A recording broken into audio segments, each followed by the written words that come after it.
Venga. Ya está. Ya, buenas noches, licenciada. Habla con la estudiante Arleta Amelia Alcalá Quise, de la carrera de Comunicación Audiovisual. Buenas Le, noches. le tengo el tema que quiero profundizar es sobre la clave del bienestar infantil, la importancia de la educación emocional en la infancia. Y le tengo 7 preguntas para que podamos profundizar este tema. Perfecto. La primera pregunta es: ¿cuál es su definición de la educación emocional y cuál considera que es su importancia en la infancia?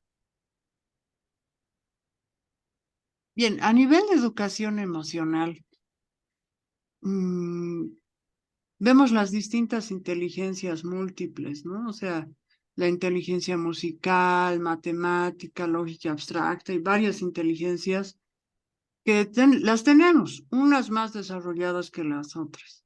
Sin embargo, a nivel emocional, llegará de manera más efectiva el conocimiento mientras más sentimiento se le ponga. O sea, por ejemplo, no es lo mismo, digamos, aprender matemáticas por obligación que aprender matemáticas cuando le encuentras una utilidad a la materia, ¿no? Entonces, a los niños lo ideal es que le encuentren utilidad a todo lo que están llevando y entonces van a aprender con más interés, que le pongan emoción, le pongan sentimiento a todo lo que están aprendiendo. Generalmente hasta nosotros las personas mayores, si te pones a reflexionar, las materias que te suelen gustar más son las que le has puesto mayor a nivel emocional. Te has identificado con la materia, has visto su potencialidad, en qué la puedes utilizar y demás. También por eso estás en la carrera en la cual tú estás. Si te gusta la carrera y no te has inscrito por obligación, claro está. Sí, ya estoy totalmente de acuerdo. ¿Cómo se deben trabajar las principales emociones en la infancia y por qué? En la infancia se deben trabajar tanto las emociones positivas, digamos, como alegría, las emociones negativas, tristeza, rabia, saber canalizar, saber relacionar y que sepan expresar qué cosa les pone felices, qué cosa les pone tristes. Si digamos queremos que mejore nuestro pequeño en alguna materia, habrá que ver cómo podemos relacionar esa materia con algo que le gusta. Por ejemplo, si digamos tengo un niño de primaria que se aplazó en ciencias de la vida, averiguar qué es lo que ha llevado, qué es lo que le gusta, cómo puedo hacer que relacione para que le interese más estudiar esa materia. Ver qué método también está utilizando. Ver si puedo relacionar con sus emociones. Por ejemplo, si está llevando las partes de la hoja y a mi pequeño le gustan las plantas, entonces simplemente mostrarle el dibujo de una hoja tal vez no sea suficiente. Le puedo llevar varios tipos de hojas y ahí mostrarle las partes de la hoja, mostrarle los diferentes tipos de hojas y entonces ahí le hago agarrar el interés que inicialmente no tenía, la parte emocional, le hago gustar la materia. Es fundamental que trabajemos esta parte en los niños. Muchas veces los papás o a veces los profesores, algunos, no toman en cuenta esto y hacen ver algunas materias que son muy abstractas, muy áridas, em, cuando en realidad si le ponen emoción, manejan la inteligencia emocional de sus estudiantes, pues harán que les guste la materia y que disfruten. Claro, supongo que también tienen que tener el apoyo de sus padres también, ¿no? Idealmente deberían tener el apoyo de los papás. Irónicamente, en la mayoría de los casos, salvo algunas excepciones, especialmente cuando tienen problemas de conducta, suelen ser los padres de estos chicos con problemas de conducta los que no van a las reuniones de padres de familia. Muchas veces los padres de los chicos que tienen dificultades de aprendizaje no van a las reuniones de padres de familia o no van, digamos, muchas veces cuando están en colegios particulares porque no han tenido dinero para pagar las pensiones. Y es todo un problema muchas veces, o todo un reto para el psicólogo escolar, por ejemplo. ¿Y cuál es su opinión sobre la importancia de forma a los adolescentes en la educación emocional? Justamente va a haber una defensa de tesis este sábado en la Universidad Boliviana de Informática con relación a la inteligencia emocional y el rendimiento académico. Estoy leyendo la tesis porque yo soy jurado y estoy viendo que hay investigaciones en el exterior y otras investigaciones en Bolivia donde muestran que hay una correlación directa entre lo que es la inteligencia emocional y el desempeño académico. Entonces, como una sugerencia para que todos los profesores y los padres de familia, los mismos estudiantes, tomen en cuenta la importancia de la inteligencia emocional, desarrollarla en su plenitud. Ya. ¿Y cuáles son los principales desafíos que enfrentan a los niños en términos de manejo emocional y cómo pueden ayudar la educación emocional a superarlos? Dependiendo cuáles sean las dificultades. Si tienen, digamos, problemas conductuales, a nivel psicológico, por ejemplo, lo ideal es que se los derive a psicología en el colegio, ¿no? Si tienen problemas de conducta, dificultades de aprendizaje, y entonces el psicólogo escolar verá si es lo que está fallando la inteligencia emocional, o no sabe manejar sus sentimientos, sus emociones. Por ahí en la casa no ha aprendido porque ha visto muchas ambigüedades. Por ejemplo, digamos, imagínate que su mamá le dice, te quiero, y le da un sopapo hasta sacarle sangre. Entonces, ¿eso es el amor? Y por ahí reproduce lo mismo en el colegio. A las chiquitas con las que mejor se lleva las empieza a pegar. Entonces, no está desarrollando bien las emociones, los sentimientos, está imitando de manera distorsionada. Está Y llevándolo. esto se vuelve como cadena. Exacto, se vuelve como cadena y crece. Es algo que crece como una bola de nieve. Entonces hay que tener mucho cuidado. Hoy por hoy generalmente los dos padres trabajan, ¿verdad? Sí. Muchas veces no, lo cual sería darles aunque sea calidad de tiempo, pero a veces ni eso les dan los papás, no se organizan y entonces el colegio se vuelve como un segundo hogar. Y es Entonces, un problema. los padres o los docentes son los que fallan en eso. Los padres, porque en realidad no es obligación del profesor ser padre, es obligación Ujú. del padre, de la madre. Pero muchas veces el profesor tiene que asumir roles que no les corresponde precisamente, pero lo hace, viendo las dificultades de sus estudiantes. Entonces hay esa actitud paternal. En algunos casos podrá ayudar, en otros casos faltan. O sea, es tu profesor, digamos, a lo mucho va a ser 3, 5 años, digamos, en el colegio y ya no lo vas a volver a ver más, ¿no ves? En Sí, cambio, tus papás están contigo, teóricamente al menos, ¿no? Deberían estar contigo, aún sean divorciados, aún viva uno en la China y tú vives en Bolivia, organizarse para hablar por lo menos día por medio, ahora que hay la videollamada y demás, entonces las nuevas tecnologías, pues, o hacer, digamos, como ahorita tú y yo estamos conversando. Entonces, comunicarse, no hay que perder la comunicación. Cuando yo trabajaba como psicóloga escolar el 2010, el papá de uno de mis niños estaba en Francia. Yo le decía, vea el horario de Francia, la cosa es que se organice y trate de todos los días a hablarle a su hijo. Gaste en conferencia, no importa. Pero la cosa es que no pierda la comunicación, edúquelo a la distancia, pero edúquelo, no sea un padre ausente. Y no era divorciado, sino que encontró una oportunidad laboral en Francia y bueno, pues no, todavía no tenía dinero para llevárselo a su hijo y a su esposa. ¿Y cómo esto le afectaría al pequeño a futuro? A futuro, si digamos no me hiciera caso el papá y no se comunicara, sería pues un papá totalmente ausente. Ujú.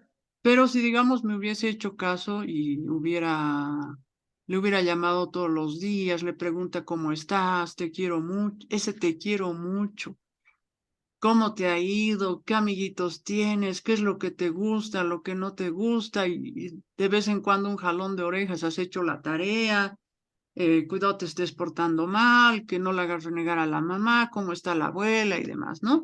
Entonces, hacerle sentir lo más cerca posible.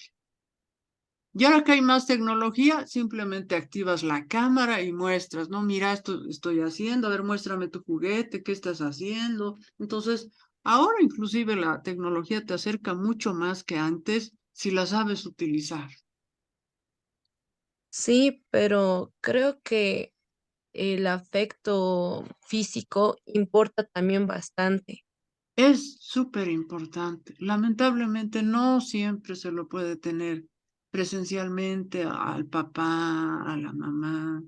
Justamente en una clase que estaba dando hace una hora más o menos, una de mis estudiantes, por ejemplo, comentaba que ha crecido con los abuelos por Ujú. razones familiares, entonces ella está más cercana a los abuelos. O sea, a la abuela la ve como mamá, a la mamá como una conocida, buena gente, pero no, la mamá es la abuela. Entonces, cada familia es un mundo, pero es importante que la mamá, el papá o la persona que se dedica al cuidado de los niños esté presente, esté con toda la parte de los sentimientos, emociones, para que aprenda también a manejar el enojo, saber cuándo mostrar su felicidad, a relacionarse con las personas, interactuar, para que no tenga depresión, que no tenga estrés, detectar cualquier problema que pudiera tener. ¿Y qué recomendaciones daría a los padres, educadores y a la sociedad en general para promover la educación emocional en la infancia? A los padres, cuidarlos, criarlos con amor, con respeto a sus hijos, enseñarles valores, enseñarles lo que es el amor, la felicidad, enseñarles a cuidar su cuerpo, a cuidarse de los extraños. Has visto esto, por ejemplo, de la pedofilia y demás, ¿no? Entonces, hay que, o sea, es educación sexual también enseñarles a cuidar su cuerpo, que nadie los puede tocar. Nadie les puede hacer algo que ellos no quieren. Cuando son pequeños, por ejemplo, es interesante que piensen que los padres son superpoderosos. Entonces, si un extraño te dice, si no te dejas tocar, la voy a matar a tu mamá. No, no la vas a matar porque mi mamá es poderosa, es inmortal. Perfecto. Entonces, amenazas que ya no sirven. ¿Te das cuenta? Es bien importante darse cuenta de cuándo tu hijo está triste, cuándo está feliz, cuándo está pensativo, qué cosas le gustan, qué cosas le disgustan. A nivel escolar, incentivar a los padres de familia para que vayan a las reuniones, hacerles conocer a tiempo cuando los chicos tienen problemas de conducta, cuando tienen dificultades de aprendizaje. Todos los colegios deberían tener psicólogo, psicóloga que trabaje con Mm, eso. Y debería ser un trabajo triangular: colegio, papás, estudiantes. En este caso, colegios, papás, niños. Entonces, si hay un problema con los niños, tiene que saber psicología, digamos, si es un problema conductual, especialmente o de dificultades de aprendizaje, tienen que saber psicología y tienen que saber los papás. Y tienen que tomar una actitud positiva, o sea, por ejemplo, si tu niño tiene dificultades, problemas de conducta porque tú estás en un proceso de divorcio. Ah, No les he hecho tal vez entender a tu hijo, ya, el papá no va a estar todos los días, pero no deja de ser papá. Y aunque el papá y yo tengamos problemas, tú no eres culpable, ¿no? Entonces hacerle dar cuenta al hijo que no porque los papás se estén divorciando tiene que odiarlo al papá o a la mamá. Son cosas que hay que trabajar. Muchas veces no lo hacen. No encasillarse en el trabajo y punto, digamos. Y los hijos, he tenido, por ejemplo, situaciones donde los papás ni siquiera les hablan a sus hijos y luego se quejan que tienen problemas de conducta. Ni los saludan, ni se despiden, nada, o sea, como si fuera un mueble más de la casa, los Mm, hijos. Entonces, imagínate cómo es el desarrollo emocional. Y después nos quejamos de que hay tanto feminicidio, tanta violencia intrafamiliar, pero es que muchas veces los padres, por ignorar a sus hijos, están provocando este tipo de situaciones. sí, mi pensamiento es que el problema, el gran problema de todo, de todos estos temas del feminicidio, violencia y todas estas cosas se basan en la infancia. Por eso es la clave de esta investigación, Ujú, porque es importante saber estas partes, estas emociones, para que así la persona sanamente piense mientras va creciendo y no cometa estos errores y que no sea una persona de mal para la sociedad, sino que sea una persona de bien. Pero no muchas veces la familia entiende eso.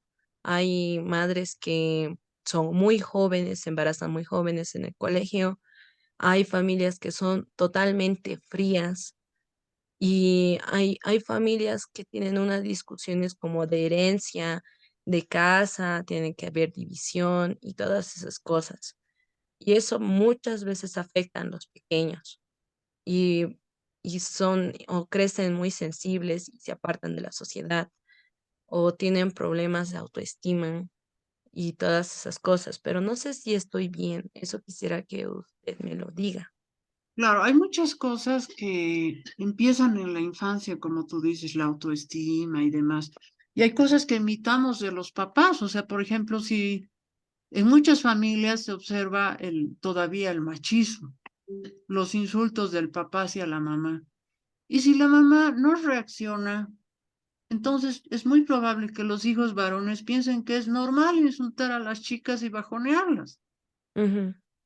Nosotras como mujeres, si vemos que eso pasa con la mamá, es muy probable que naturalicemos la violencia. Entonces, cuando nuestra pareja nos insulta o nuestro compañerito de curso, pensamos que es normal. Si tu mamá te ha dicho siempre eres una tonta, tu compañero de colegio te dice eres una tonta, confirma que eres una tonta desde tu casa. Entonces tu autoestima está bajo desde la casa. Si Sí, tus papás te ignoran, nunca te escuchan, no sé si has observado, esos niños quieren hablar, quieren hacer un comentario, ya cállate, primero son los mayores. Y con eso se queda y nunca le hacen caso a los pequeños. Que puede ser cosas importantes que tengan que decir. Por ahí quieren decir, el profesor me ha hecho esto y tú no le has dado la oportunidad, sí, muchas veces sucede eso. ¿no ve? O por ejemplo, que digamos,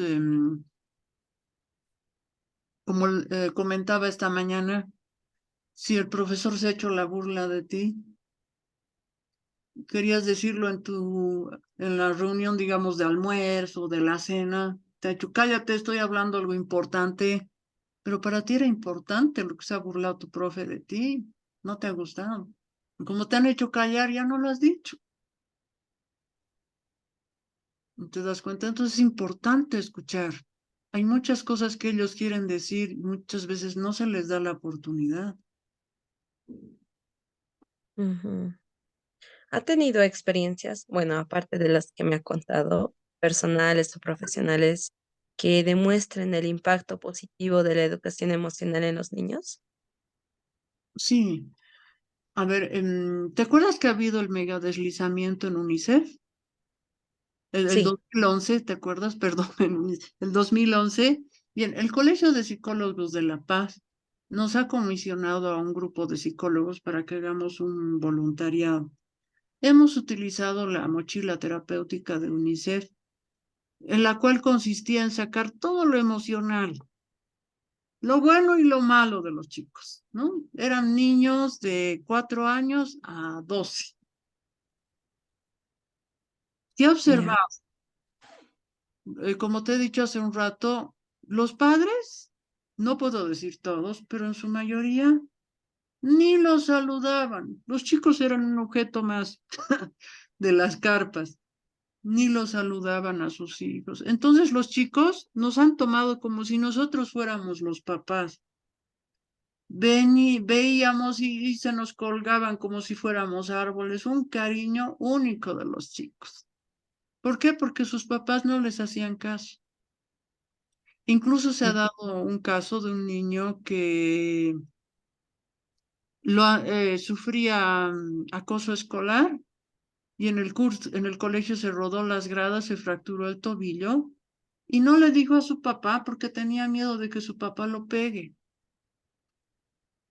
¿Te imaginas lo que se ha aguantado el dolor varios días?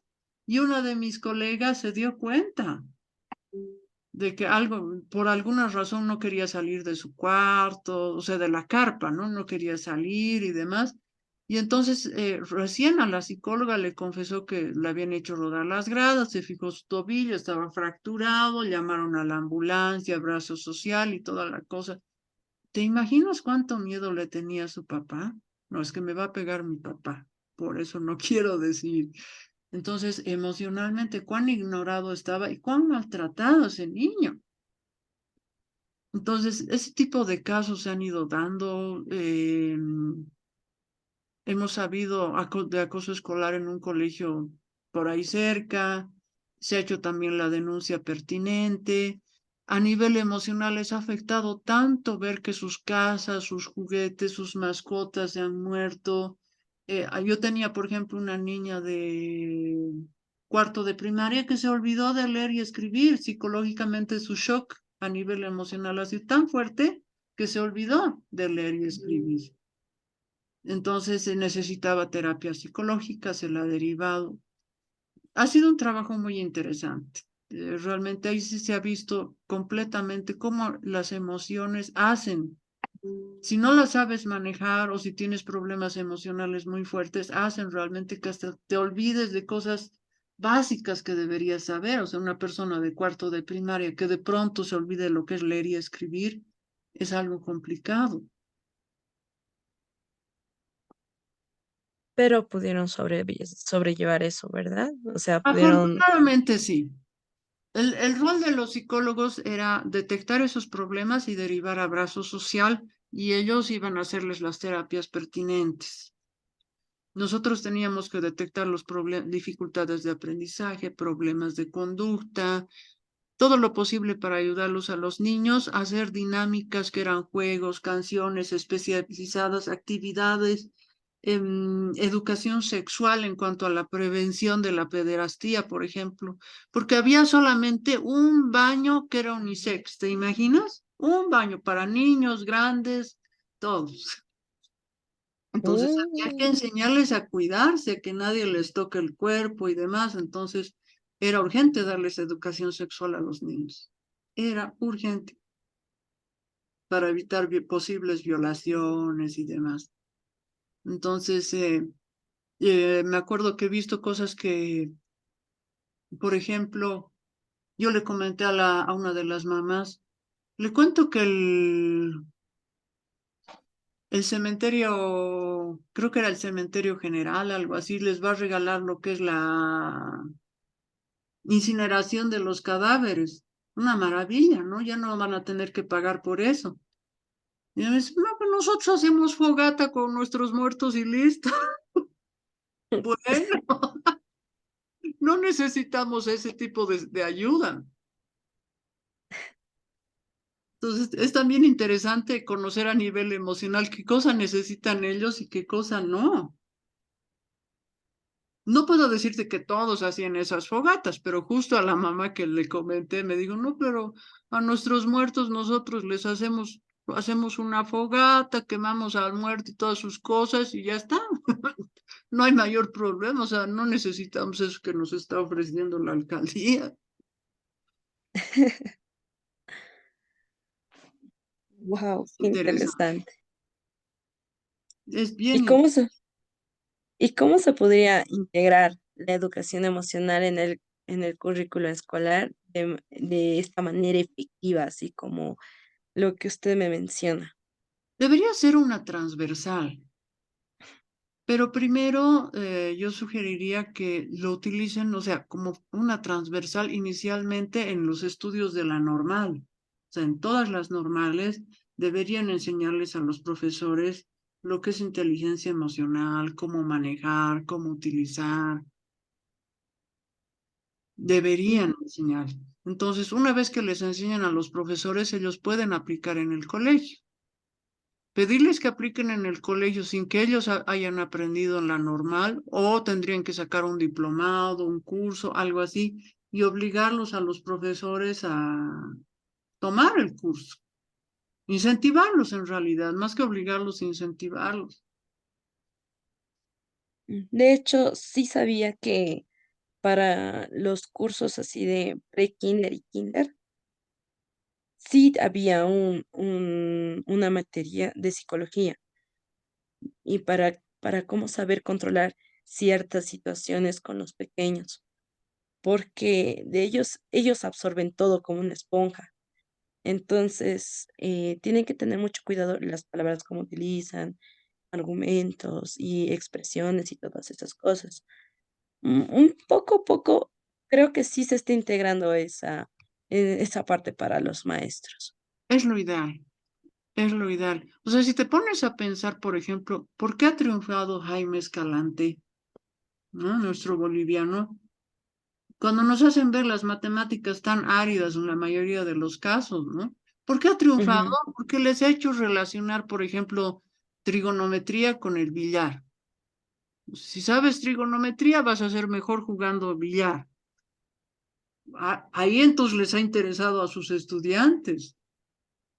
Cuando te pones a pensar, si sabes hacer rápido sumas y restas, no te van a engañar nunca en el pasaje del minibús, del micro, del trufi, del taxi, digamos, porque te vas a dar cuenta en ese instante cuánto te tiene que dar el cambio.